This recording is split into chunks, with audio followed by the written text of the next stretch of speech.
Do not leave the room, never mind about the tea. These last laps are going to be absolutely terrific. Heinz-Harald Frentzen has already won 3 Grand Prix this year, 2 of them last year for George. 1 light, 2 lights, 3 lights, 4 lights, 5 lights, and it's go, go, go, go! Feel so bad. And I unreservedly and grovellingly apologise to Heinz-Harald Frentzen for doubting him. Nou, daar zijn we dan. Dan zit hij toch naast me, de grote man, Murray Walker. Murray, a very warm welcome on behalf of all the Dutch Thank you, viewers. Ollie. It's nice to be talking to you all. Yeah, well, this is how we call this pitpost. Yeah. And normally I drink coffee, but it's a bit hot here. Yes. So I've gone for a Coke. You've gone for? I've gone for ordinary water, Ollie. Right. It's much better for the kidneys. Yeah. My kidneys are gone anyway because I'm a diabetic. I'll take the first question, you take the second one. De eerste vraag die ik neem is, I'll do that in Dutch though, this is Dutch.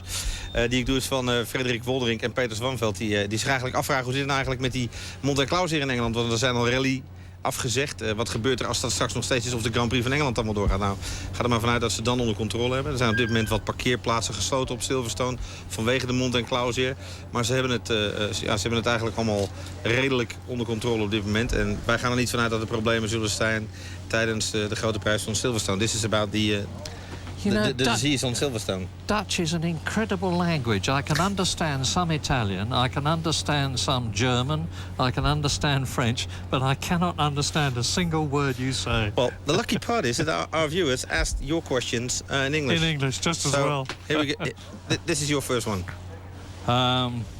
My name is Arwin Locke and I live in Cromini. I have one question for you. What was the most fantastic moment and the most tragical moment for you in all those years of Formula One?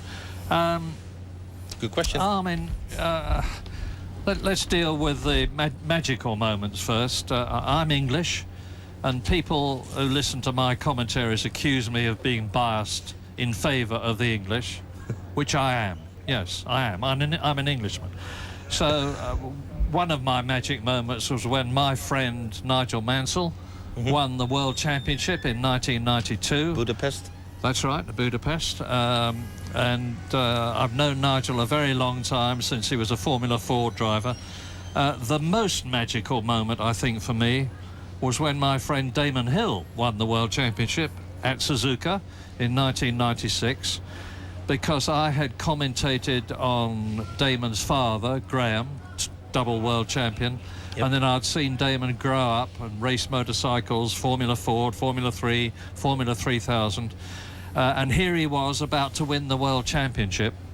And he had a tremendous battle with Jacques Villeneuve. And he won the World Championship.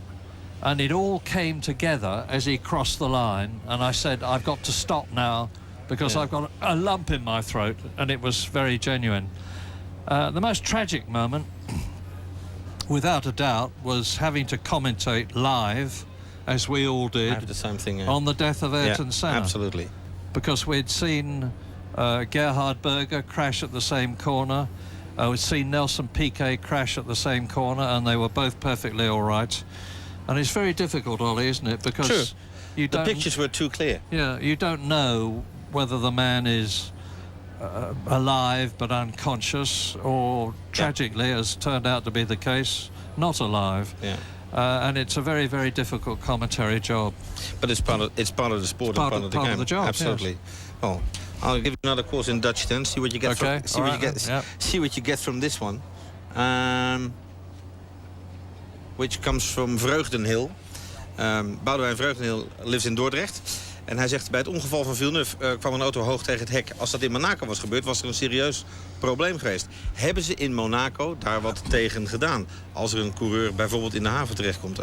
Ooit is daar Alberto Ascari de haven ingevlogen. Ja, daar hebben ze wat voor. Er zijn brandweermannen die daar in bootjes langs de kant liggen. Die liggen te wachten. Alle schepen moeten 40 meter naar achteren op het moment dat de Grand Prix eigenlijk begint. Maar Monaco is wel heel goed voorbereid op die zaken. Murray naast me geeft die lekkere lange antwoorden. Dus hij mag meteen naar de volgende vraag. You got some of this, I'm a very quick learner, Ollie, because I understood you there to say that you were talking about Alberto Ascari going into the harbour at Monaco. Is that right? Yeah, absolutely. Next one for you here comes from Zevenaar. Yes. It's a girl. Oh, Lucky you. Simone Simona, Janssen. that's the question, down it? This is the one here. Yeah. The Oh, middle one. right. Who's the best driver of all times? There you go. Oh, well, Simona. Lots of friends. I mean, I have to say to you that the best driver of all time in Grand Prix racing, not Formula One, because Formula One began in 1950, was a man called Tazio Nuvolari, and most people say, who? So let's talk about Formula One. Yeah. My order in Formula One, and it won't necessarily be Ollie's order or your order, is number 1, Fangio, 5 times world champion. Number 2, Prost, 4 times world champion. Number 3, Senna, and they're very, very close to each other. Absolutely, yeah. And then I have Sterling Moss, and my number 5 is Michael Schumacher. And I have no doubt that Michael Schumacher will go on to become the greatest of all time. Yeah. The sport has grown immensely over the last years. But in England, not many people like that answer. No, but face it, it's the truth. Well, I think so. This guy, I mean, if you take him out of all the results of the last couple of years, we would have had boring championships. Yes, That's absolutely exactly. Next one, ga ik naar de Kleine Houtweg in Haarlem. Daar woont, als het goed is, Erik van Horik. En Erik vraagt zich af, hoe zit dat met het soortelijk gewicht van verf? En wat doet men aan het gewicht van auto's? Want een auto is zwart, daar gaat men de verf op smeren. Hoe zit dat met het gewicht? Doen de teams daar wat aan? Ja, natuurlijk, daar zijn ze hartstikke druk mee bezig. Er zijn zelfs al teams die op dit moment bezig zijn om in de epoxy wat zwaardere metalen mee te geven. Zodat het zwaartegewicht van de auto, de center of gravity, laag komt bij zo'n auto. Verf is natuurlijk een belangrijke optie. Er komt veel verf op. Er moeten veel stickers en dat soort dingen op. Men is daarmee bezig. En het mooiste verhaal, het is een man van verhalen, met een diepe zucht en wel. Het mooiste verhaal is natuurlijk hoe dat komt met die jongens van Mercedes en die zilverpijlen. This is about the guys from Mercedes and the paint. They took off the cars. Oh, yeah. Alfred Neubauer was his name. Yeah. And he was the very fat German team manager. And as Ollie's probably told you, in 1934, when the 750-kilogram formula happened, the Mercedes-Benz were coming back into racing for the first time since 1914, and they were too heavy. So Neubauer said, scrape all the paint off, and they were the right weight. And that's why they're called the Silver Arrows. That's where You've said all that, have you? No, you explained it. I said that you had a story about it, and you told it. We come to your question number 4, which we call the question of the week. Yeah, that means that in Dutch, dan krijg je lekker een abonnement op Race Report. Dus ben je elke maand verzekerd van het beste nieuws. Is it true that you stand up during the whole race and cannot keep still? If so, was talking about the sport as good as it would have been to drive in it? Yes, it is true that I stand up. Iris. The girl's name is Iris Loder. Oh, Iris. From Rotterdam. Right. You know, it's on the other side of Dover. Oh, well, I used to have what we call a proper job in the advertising business, and we had an office in Rotterdam, Iris, and I used to go to Rotterdam nearly every week, but unfortunately I missed you. Have you got kids in Rotterdam? No. I don't think so, Ollie. I don't think so. Now, what was the question? Oh, the question again was, is it true you stand up and why? Oh, yeah. It is true, by the way, I know. It is true, and I'll tell you why. The first is I get very excited, and it's very difficult to get excited when you're sitting down. It's much easier to get excited when you're standing up, because I walk about the box and I point at the screen and I look out of the window. But the other reason, Iris, is that there's actually a physical reason. If you sit down, your shoulders go forward and your chest is deflated. You don't have much air in your chest.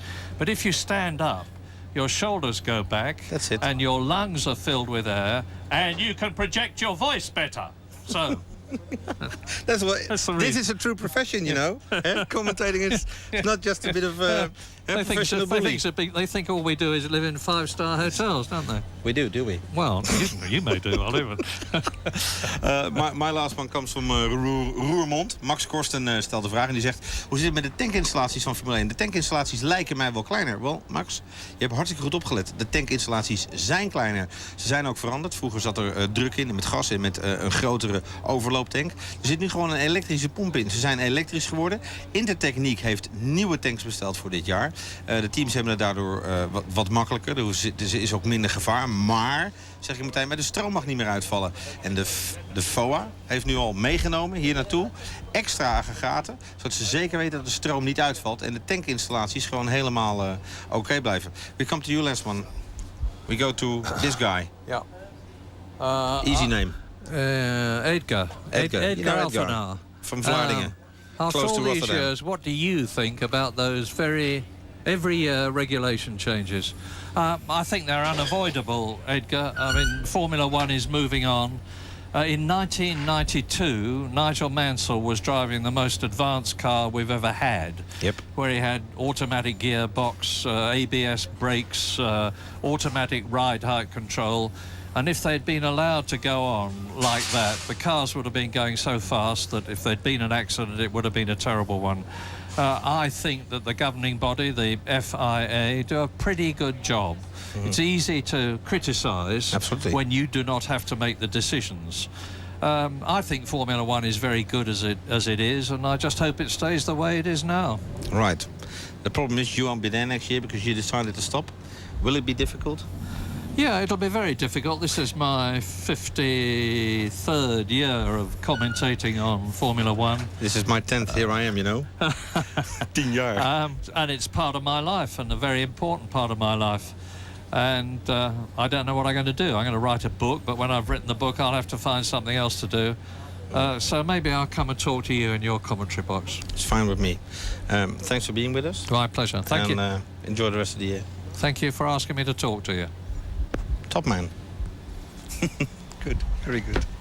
Thank you. Very good. Oh, right. Oh, okay. What's next? I wrote something very rude about Sam. Oh.